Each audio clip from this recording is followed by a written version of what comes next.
You ever heard of universal design? Well, it's that design that essentially is there to benefit everybody. There's almost like the ironic opposite of universal design, where you design something to benefit a specific group of people, and then it ends up benefiting everybody. I'm going to talk about stuff that has been designed to benefit dyslexics and people very similar to dyslexics, that has been used then to benefit everybody, that we all like and we all love. Strap in!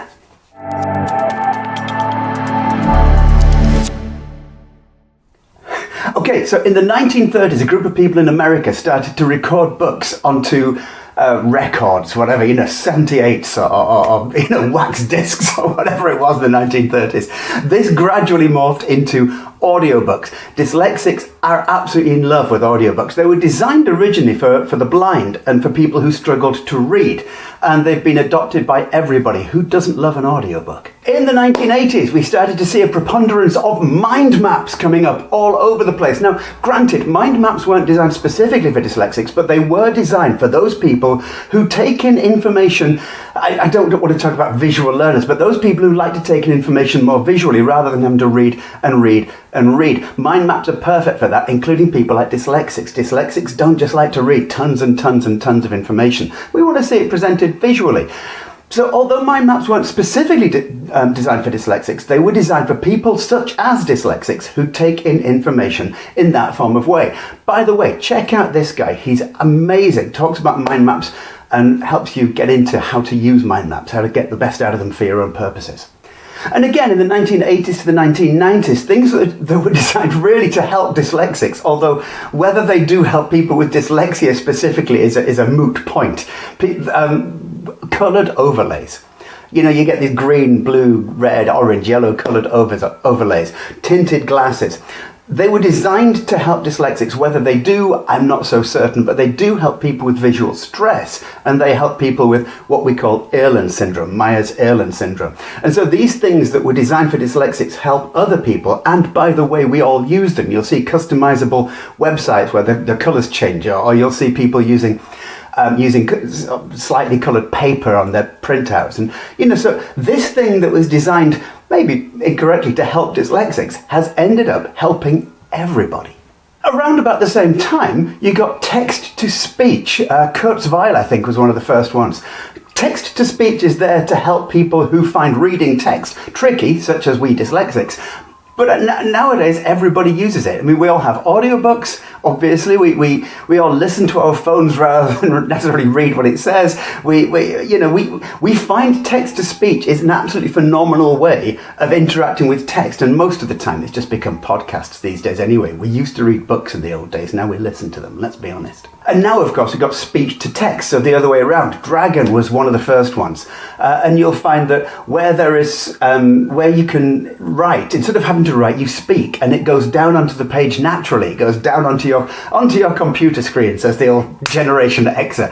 And so speech to text has now become very common. You get voice assistants, you get Alexa, you get Siri, you get hands-free text messaging, you get all sorts of things. It's universally used, and it was designed for people like us.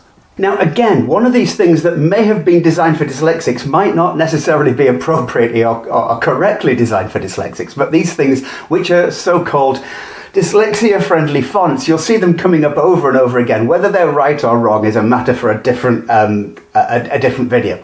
But they were designed for dyslexics. Actually, everybody uses them because they're just quite nice fonts. They look nice, a lot of them. Some of them look horrible, but a lot of these look quite nice. And so it's very common that people will use so-called dyslexia-friendly fonts designed for dyslexics, not necessarily useful for dyslexics, used by everybody.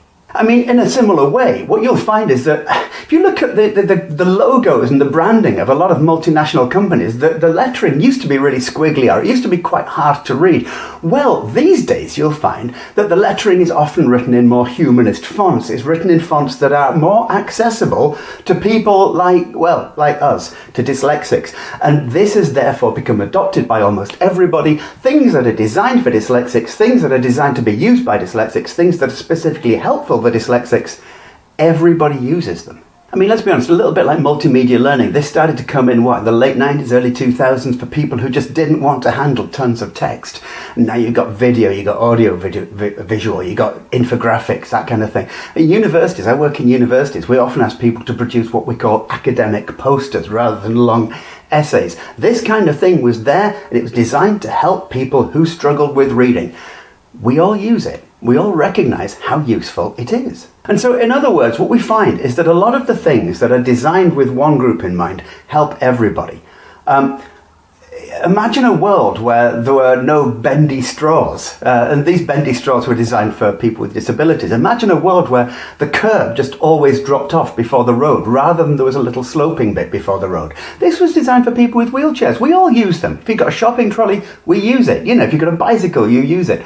So there is this phenomenon where you design something for one group and it helps everybody. The moral of this story is very simple. If you are designing an environment, a work environment, a classroom environment, or if you're designing materials for people within that environment, and you don't design for the dyslexics, then actually you're not necessarily only excluding the dyslexics, you're making other people miss out on a wonderful experience. If you design for dyslexics, you're not leaving anybody out.